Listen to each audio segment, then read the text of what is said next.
अस्सलाम वालेकुम नाज़रीन, उम्मीद है कि सारे तुसीं खैर नाल हो गए। अज असीं गल करन लगे हां 28 मई 1998 दी, जदों पाकिस्तान ने पूरी दुनिया नूं दस दिता सी कि असीं अपनी इज्जत ते वकार दे नाल कोई समझौता नहीं करांगे।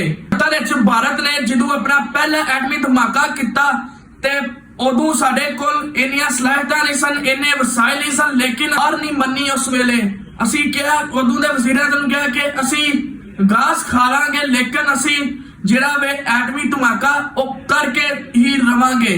असीं पाकिस्तान नूं एटमी कुवत बना।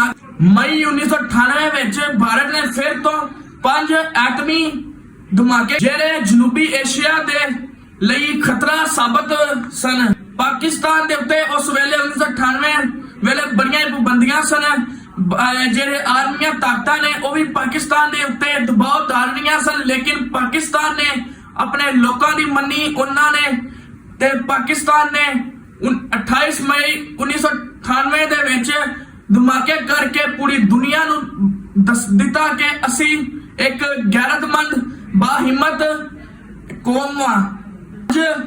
बतौर एक पाकिस्तानी मैं तमाम जिन्ने साइंसदान सन, फौजी एहलकार सन, जिन्हां ने पाकिस्तान नूं एटमी कुवत बनाने च अपना एक किरदार अदा किया, उन्हां सब नूं सलाम पेश करना वा, जिन्हां दी वजह तो यह कारनामा अज मुमकिन होया ते अज असी पूरी दुनिया नूं दस सकते हैं कि पाकिस्तान एक बाहिम्मत, एक बावकार कौम वे जो अपना दिफा करना अच्छी तरह जानती है।